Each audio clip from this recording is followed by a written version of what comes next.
ओम सूर्याय नमः। सर्व मनोकामनाओं की पूर्ति हेतु रविवार का व्रत श्रेष्ठ है। इस व्रत की विधि इस प्रकार है। प्रातः काल स्नान आदि से निवृत्त हो स्वच्छ वस्त्र धारण करें। शांत चित्त होकर परमात्मा का स्मरण करें। भोजन एक समय से अधिक नहीं करना चाहिए। भोजन तथा फलाहार सूर्य के प्रकाश रहते ही कर लेना चाहिए। यदि निराहार रहने पर सूर्य छिप जाए तो दूसरे दिन सूर्य उदय हो जाने पर अर्घ देने के बाद ही भोजन करें।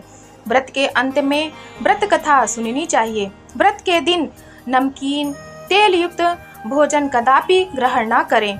इस व्रत के करने से मान सम्मान बढ़ता है तथा शत्रुओं का क्षय होता है। आँख की पीड़ा के अतिरिक्त अन्य सब पीड़ाएं दूर होती हैं।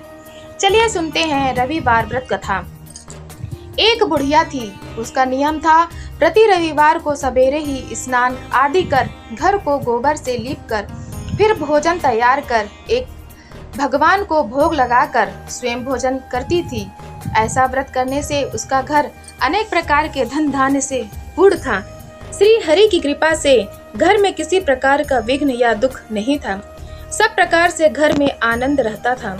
इस तरह कुछ दिन बीत जाने पर उसकी एक पड़ोसन जिसकी गौ का गोबर वह बुढ़िया लाया करती थी, विचार करने लगी कि यह वृद्धा सर्वदा मेरी गौ का गोबर ले जाती है, इसलिए अपनी गौ को घर के भीतर बांधने लग गई।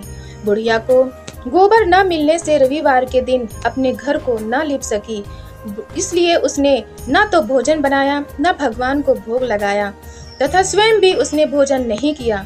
इस प्रकार उसने निराहार व्रत किया। रात्रि हो गई और वह भूखी सो गई।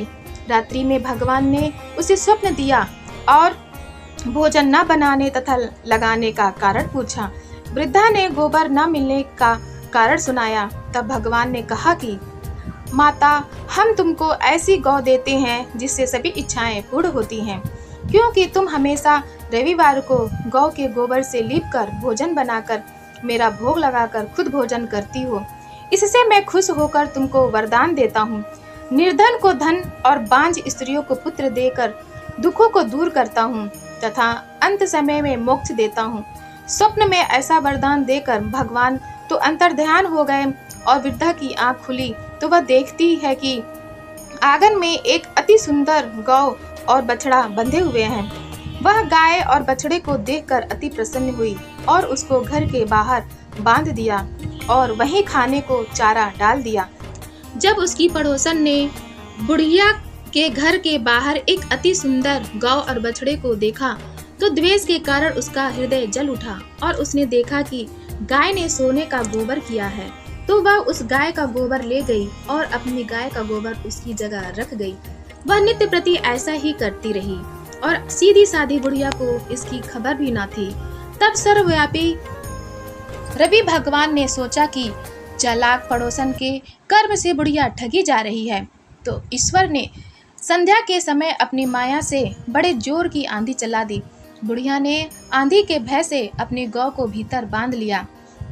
प्रातः काल जब वृद्धा ने देखा कि गौ ने सोने का गोबर किया है तो उसके आश्चर्य की सीमा न रही और वह प्रतिदिन गौ को घर के भीतर ही बांधने लगी।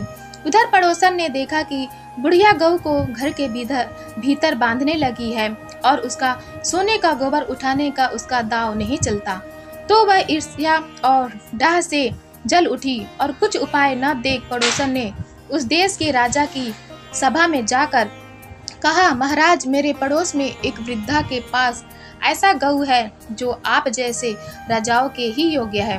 वह नित्य सोने का गोबर देती है। आप उस सोने से प्रजा का पालन करिए। वह वृद्धा इतने सोने का क्या करेगी? राजा ने यह बात सुनकर अपने दूतों को वृद्धा के घर से गौ लाने की आज्ञा दी। वृद्धा प्रातः ईश्वर का भोग लगा भोजन ग्रहण करने जा ही रही थी कि राजा के कर्मचारी गौ खोल कर ले गए। वृद्धा काफी रोई चिल्लाई, किंतु कर्मचारियों के समक्ष कोई क्या कहता। उस दिन वृद्धा गौ के वियोग में भोजन न खा सकी और रात भर रो रो कर ईश्वर से गौ को पुनः पाने के लिए प्रार्थना करती रही। उधर राजा गौ को देखकर बहुत प्रसन्न हुआ, लेकिन सुबह जैसे ही वह उठा सारा महल गोबर से भरा दिखाई देने लगा।